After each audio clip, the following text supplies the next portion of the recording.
This Pandaverse. I am Elgon Williams, the E in the C and E. And I'm Christine, the C in the C and E. And we're joined with Meg Bonney, the effervescent, multi-talented Meg Bonney. Best, awesomest Meg Bonney of all the Megs. I mean, I feel like I'm the best Meg Bonney I know. I agree. You're the best Meg Bonney I know. So Meg's got a new book, and it's like taken forever for it to make it through the publishing process. Oh, but it wasn't her fault, okay? I mean, maybe 5% of it was her fault, but the rest of it was editors got sick, and COVID happened, and then more editors got sick, and it just dragged on. I mean, I saw, you had a version of this book like 2 years ago. 3 years ago. 3 years ago. Yeah. She's been hanging out for a while, this one, and I actually had to go back and read it because I forgot what was in it. Yeah, you forget. Because I moved on. I'm writing the third book right now. I'm almost done with that one, actually, so it'll be, coming your guys' way soon, hopefully, if you're gonna give it a read. So that one, that one's also bonkers. But the second one, I feel like I wrote it when I was like also grieving, so like it really worked really well. There's a lot of unusual directions that it goes in the story. I tried to do that purposefully because I feel like when I wrote the first one, I really like planned out the plot and the arcs, and I was like, none of what she's doing is supposed to make sense, and there's not going to be a clear path to an end goal because it's a second book. So like, instead of just like, this is the line she's going to follow, I tried to branch as much as possible and like sort of check out that branch and then decide not to, and then go over here and check out that branch and decide not to. And because I feel like that's more true to. Well, she's trying to figure out what to do, and everything's stacked against her. So. Right. Yeah. I'm so mean to her. Poor girl. Well, you get frustrated. When you're reading it, you get frustrated because she does so many stupid things. I mean, but like when you were 18, come on now. Right. We were so dumb. No offense to current 18-year-olds. Well, I wasn't dumb, but I was dumb. I was dumb. I did stupid things like, I would like,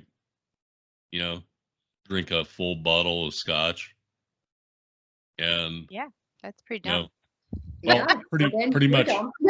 Pretty much black out on my feet, Wow. At least Maddie is not drinking. She's a good example. She's just at a very selfish point in her development. 18-year-olds they just are developmentally selfish people, and like that's normal. That's part of the teenage years. You're very self-focused, and she's also like trying to make a conscious effort to think of everyone else, and that's what messes her up because she goes on this selfish route, and then she's like, but wait, like I also am thinking about these other people, but there's so many other people involved now that it just turns into chaos every time. So makes it a fun read. She's got Ren, and then Jason's got some things going on in the background that she doesn't know about. But we won't talk about those. And then you got what's that character's name? The mermaid witch. There's a mermaid, and then there's a witch. And there's so Cinder's the witch, and she's in the first book, and she causes lots of problems. But I don't want to give too many spoilers for the first book in case people are just gonna rediscover all of it. But yeah, she's not like the greatest, but she kind of has a little redemption in this one because she's a little more helpful.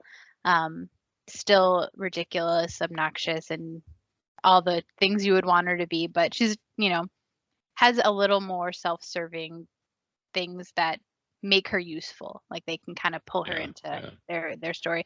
And then Ara is she's a half mermaid, so you actually get to see some of the mermaids in this one and go in the water, and you see an underwater witch graveyard, which was really fun to write. Kind of creepy and gross, but that was right.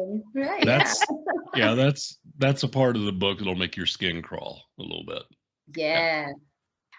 It was creepy, and like even writing it, I just remember like I just kept touching my own arms and like trying to like, what would that feel like? Like, what would that texture be if it was like underwater? And then like, you know, when your fingers get like really pruny, but like had to, you know, as authors, you guys know, like Googling weird stuff, like what happens to the body underwater, and like I'm sure the FBI. Yeah, you've got like van outside your house. So yeah, like, you've got repair service. Yeah, you've got a file with the NSA. I'm sure Christine does.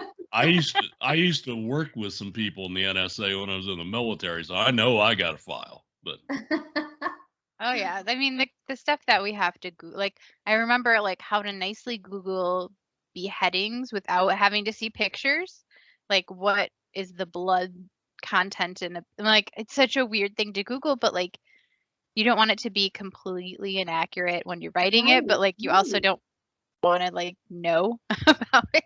Right. So, yeah. Then all of a sudden like a crime happens in your area and they're like, okay, well, what laptop? Oh wait, there's this one right there. Like we found a body in the water who was Googling what happens to bodies in water. So all of a sudden, knock, knock, knock. Right. I feel like if you Google and they're like, oh, they're an author, like, okay. Like I feel like pass. They should give us a card and it's like a security clearance pass, like, you know. For the internet. Like, I don't mean it. Sorry, I'm an author. But yeah, so there's a lot more of the kind of the other characters and their stories and like where they came from and like why, you know, they're doing what they're doing, because they each have their own purpose and goal too. Except for really Jason is just ride or die, along for the ride. That's his best friend. And yeah, like you said, there's definitely things that you find out about Jason that have been going on the whole time, but because it's written from Maddie's perspective, if she didn't notice it happening, she didn't know. Then she didn't know. So yeah, but there are things that it's a pretty big twist. Yeah, I was really excited about it because you can't really do like a big twist until you've established so much of the story. So it wasn't really something I could do or even actually there is one big moment that if you went back and read the first book, it's not, and I remember I think actually you called it out during the proofreading process in the first book. You're like, wait, would he know that person's name at this point? And I was like, shh. You didn't see that? And I like Rachel was the only one I told about it. That's my editor. And I was like, it's just the one little clue if you ever went back and read the first book. Yeah, well, see, Rachel told me something this week that I'm really good at picking out little things, you know, in a story when I read it. So I took that as a compliment. It is a compliment because you noticed that it was there. Sometimes I get lost in the story though, so it's like, you know, it's hard. What the hell's going on here, you know? And you know, when I'm reading books, you know, a lot of times they're like either raw manuscripts or they're arcs or pre-arcs or something like that. It's usually when I get my hands on the book. So it's not final copy. It's not, you know, all the fixes aren't applied to it. So there's a lot of little, you know, there's typos and there's a missing quote at the end of a sentence and there's a missing period and a comma that should be a period and a period that should be a comma, you know, things like that. Those I find. But, you know, in terms of telling people, okay, there should be a comma here. Okay. I'm like, boy, that's a pot calling the kettle black there, man. I'm not sure about that myself, you know, so I don't venture out that way. And, you know, I'm no worse than Microsoft Word at that though, because Microsoft Word will tell you to put commas all places. Oh yeah. No, it does. It definitely does. And if you follow all those, you know, you're relying on some nerd in Washington State. That's okay. He's smarter than I am. Their grammar. You know? Maybe they know English, maybe they don't. You know? I definitely rely on that because sometimes I'm like, I think there should be a comma here, but like, I just have to keep plowing through, and hopefully my editor will tell me yes or no. Well, fortunately, Rachel's good at that because Rachel will say, well, yeah, you could put a comma there, but it's not really necessary in this case, you know. So, I mean, she knows all those things. So She does. Rachel's our head of editing, so and Rachel reviews everything before it goes out. So and also the publisher goes through everything before it goes out. So there's a lot of people that read it, and still there'll be a few typos that make it all the way through. Always. In every book I've ever read, I feel like there's at least one thing I'm like. Every book, even Stephen King has typos. I mean, I found a typo in a pocket paperback in the 70s. Now, for people who don't understand the publishing business, the book has gone through being in hard copy and then like what's called a trade publication, which is soft covers, but it's a better grade. And then pocket paperback is like the next evolution. So it's been through 3 phases of being reformatted and everything, plus all the editing and everything else they've done. And there was still a typo in that book. Held on strong. It was like, I'm going to make it. And I'm like, I wonder how I get in touch with somebody that can fix that. That was let it go. Just let it go at that. Let it go at that point. That thing's persistent and it wants to be there. That's right. That's right. So Meg, what was your inspiration for book 2 and for book 3? So the first book, kind of like the whole arc about her wanting to find her parents, it kind of, for me, just like working through stuff where you start to realize that your parents, like in your head when you're little versus like your parents who they are in real life when you get older, kind of having to reconcile that. And for her character, the character of Maddie, she's looking for her parents because she was adopted and she wants to get her birth record unsealed. Like she wants to find them. And turns out they don't live in like the real world. They live in this magical world. So that's kind of how that started. And then the second book, she's dealing with a lot of grief but also like trying really hard to do the right thing and to stop the king from killing the magic people of that world. So she's, trying to push aside her own personal, like what she wanted and what she wanted out of all of that. I'm trying really hard not to give away spoilers. So she's, kind of trying to be like, okay, if I don't focus on me and what I want and my thoughts, I won't have to deal with what I'm feeling. I can just, full steam ahead on this mission. And she's trying to do that, but you get her inner monologue where she's reminding herself to smile because people are watching her and people she cares about who are worried about her mental health are staring at her. So she's like, oh, smile. And like, you kind of get it from her perspective. And I feel like anyone who's dealt with grief or even just like a hard time, you want to put on this like face for the people that you care about and that care about you, because you know that it's going to hurt them too, to see you upset and to see you like really failing at happiness. And that's how she feels. She feels like she's failing at being happy. She's gotten some answers, but she's grieving. So that, that's one step. And then also grieving the idea of who she thought her father was and like who she in her head for all of her childhood imagined all these family dinners and these like wonderful events that she could have had if they had kept her. And that, she's kind of built it up in her head and she's got such a big imagination that like they were almost real to her. And then once she realized exactly who that person was, it all came crashing down. She's just kind of like grieving this fake person as well as a real person in her life. So kind of going through like, okay, but that's silly, but she still feels it. And then trying to present as a happy person who is okay and just in the mission. And so that was kind of a big thing I wanted to like show right immediately after, she started grieving, to like the process of grief. And I tried to plant little things that I read a lot about grief and, how you process it and when you process it. And it was like that idea that it's more of a bubble and it's not a clear line to, okay, I feel better now. It's like, okay, sometimes you're fine, but sometimes you hit the edge and you're just like slammed into it again. And then sometimes you're floating over here and then you're slammed into it again. So I just kind of, every once in a while, she just gets slammed with it and it's unavoidable. And, the other people in her little crew, she's got Jason, her best friend. He's also grieving differently than her, but he's trying to mask it as well for her. But he's more in touch with his emotions than Madison is, so he just falls apart a bunch of times. So like he's the one who's expressing emotion. And then you have Ren, who didn't really know this person but cares about Jason and Maddie. So he's trying to be like, you know, a rock for them. But he's got his own challenges. Yeah, that poor dude. Oh my, Yeah. I feel mean when I talk about them. I'm like, couldn't give anyone like any happy nuggets of anything. Like, here's your tragic backstory. Well, here's your tragic backstory. Yeah, well, if you make the story too nice on your characters, then nobody will read it. You know. Right. True. Right.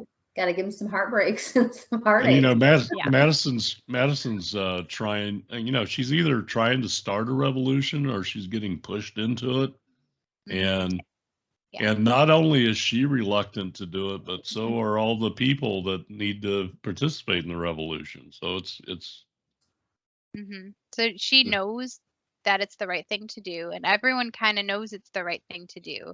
It's just the whole starting it and like changing your entire existence for it, because the people in Everly they're kind of complacent in all of it. They know it's happening, but their life is working. And a lot of what happened in 2020 like kind of ended up in like the rewrites of this, because it was like, okay, this is happening real time now in our society, really getting to see like pushing change and what that means. And yeah, it might be uncomfortable and you might have to like look at yourself and how you're contributing to things. And I kind of tried to put that more into like you said, we had like a 3-year gap between when I submitted and when we went into editing. I kind of just did a couple of rewrites here and there, like, hey, here's it again, you know, like just beefed it up a little bit, and it worked. I feel like, you know, everyone in the story had to look at where they were in relation to the magic genocide and like how that was playing out, because some of them were just living their villager life.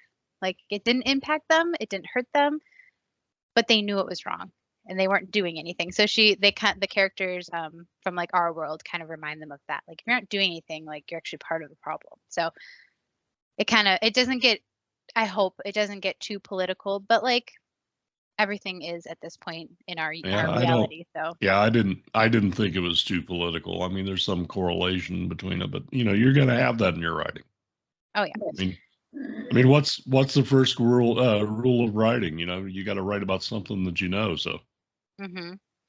Yeah, and then you know, during the course of writing this, also like my real dad, who big inspiration for a lot of the dad character, Maddie's dad, he passed away. So dealing with that and like what that looks like and like grieving and like it just kind of all really rolled up into one. And I don't even know how a book came out of all of it, but it did.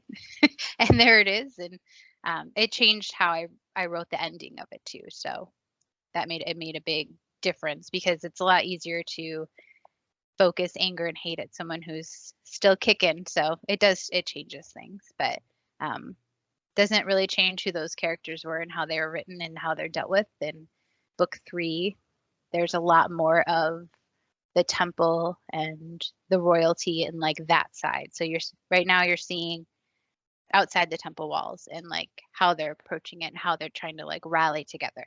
And then book 3 is when you're going to see the other side of it.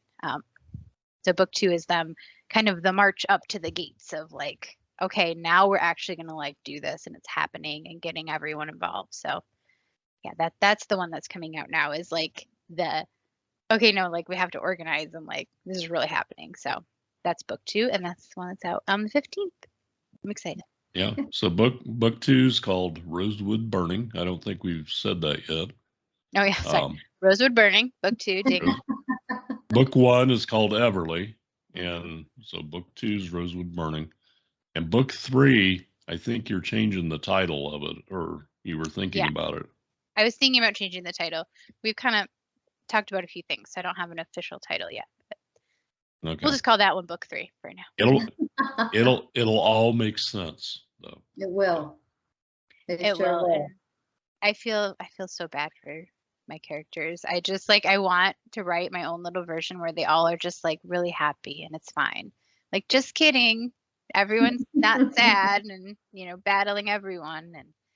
But that's just not how it is in this little universe I created of chaos. which is fun. I enjoy the chaos. It makes it a lot more fun to throw them into these situations and see what they do. And well, and they come out stronger, they come out and they're stronger and they've learned lessons, so out of And chaos, and something good, mostly.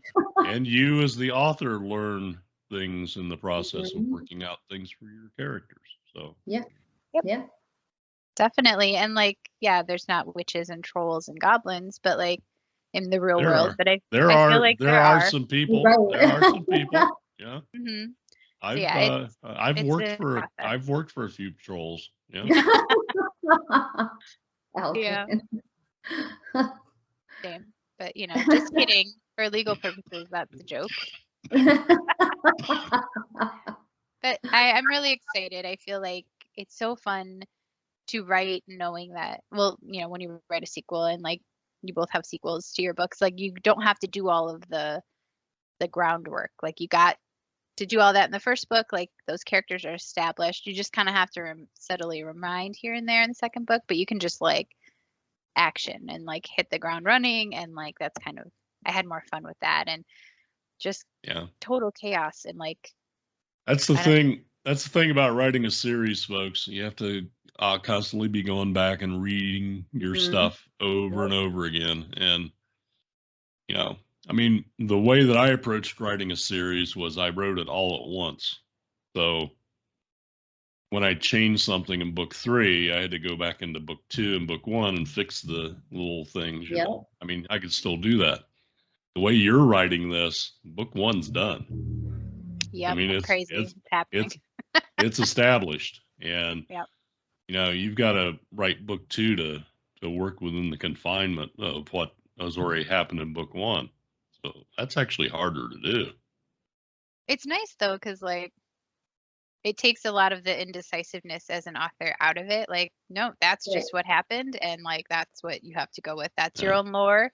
You can rewrite your lore by being like, oh, actually, that didn't happen that way. And I had the chance to do that with Maddie because it's from her perspective. So things she didn't notice the first time, like you can kind of add more to it. And I always like stories like that where you think you know what happened, but then you go and look back and you're like, oh, actually, all of this was happening. You were just so focused on what was happening to you that you didn't notice. So I think that's really fun.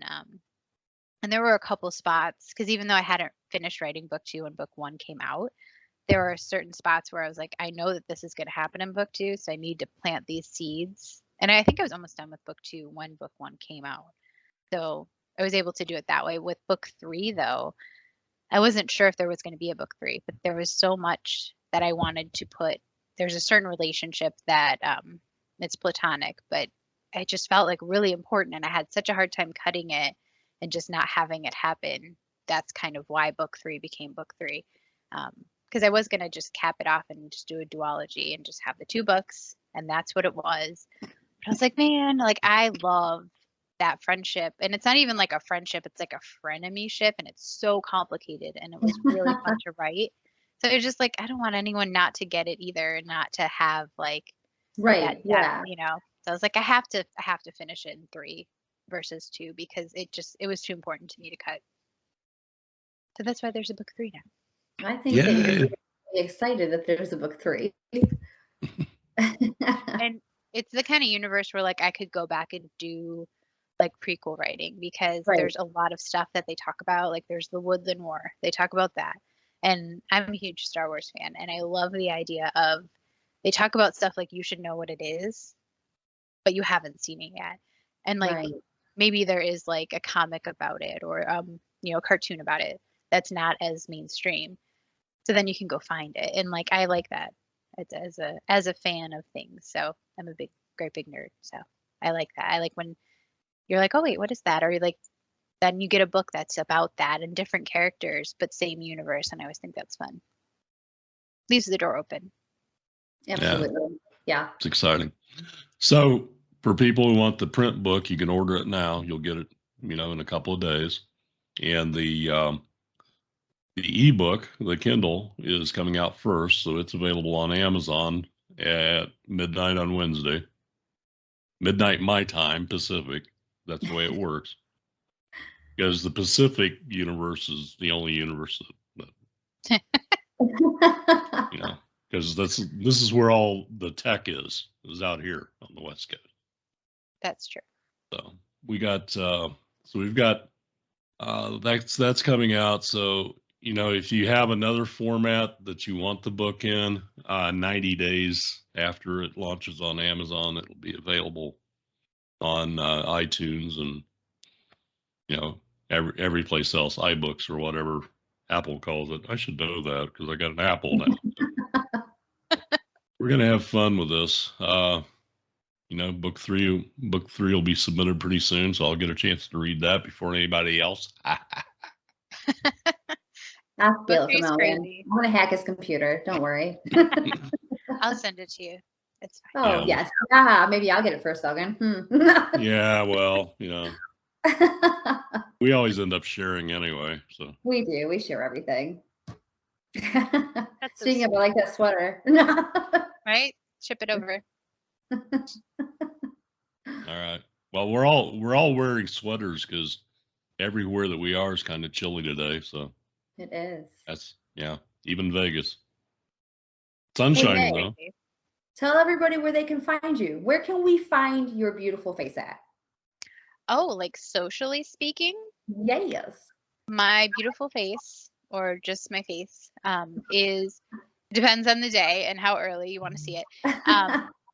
I have a website. It's megbonney.com, and it has links to everything and the books and reviews that I've gotten. There's like a whole cat page for some reason. I just have pictures of cats, so you can check me out there.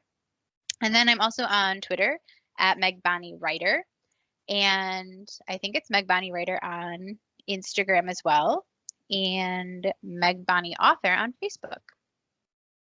And that is where I am. And sometimes I'm on random TikToks. I'm still trying to figure that part of life out. I don't know. Now you still do pop culture, TV, stuff like that, reviews? Yes. So I am a co-founder at purefandom.com. So you can go there, just type in my name. It has all the articles they've done. I've done a lot of interviews with, I think I've interviewed both of you at some point. A lot of author interviews, book reviews are on there under my name. And then just in general, like if you like anything nerdy, you'll find it on purefandom.com. There's like an awful lot of Taylor Swift on there, thanks to me also. So check that out. And then I still am doing moderating for Wizard World.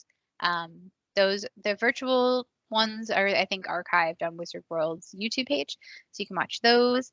And I just did some moderating yesterday for the ShadowCon. It's a Shadowhunters fandom. So that was really fun.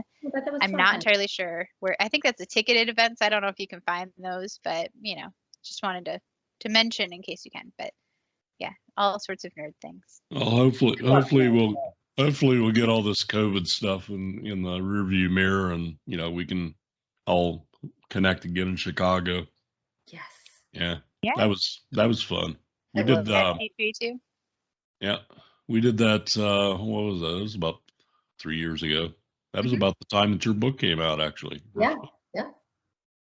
Oh, this first book, it came out, I think it was like the week after the election, which is probably why no one remembers that it happened, because that was a crazy time in our country, and just social media was hyper focused on that. But it came out I think in 2016, but I was still actively promoting it when we did C2E2. I was still doing interviews for it, and I just kept kind of like relaunching it on my social media, like, hey, guess what, this book's still out, like, sorry that the internet's crazy right now.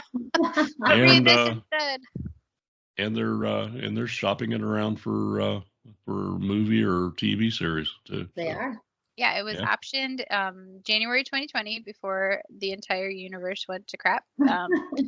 I got that really fun news, so that was exciting. It was one good thing that came out of 2020 and the fact that I had pajama pants for my work day, which is great. I love that. Still doing that, by the way. We're still rocking the me too. Me too. Mm-hmm. I wish. I'm jealous. I know. But you know what? You get to like talk to people and have like, conversations. I just stare at a computer all day. Trust me, Meg. You don't want to be out there. It's crazy. I'm sure it's crazy. It's crazy. Like, I'm good here in my little cave.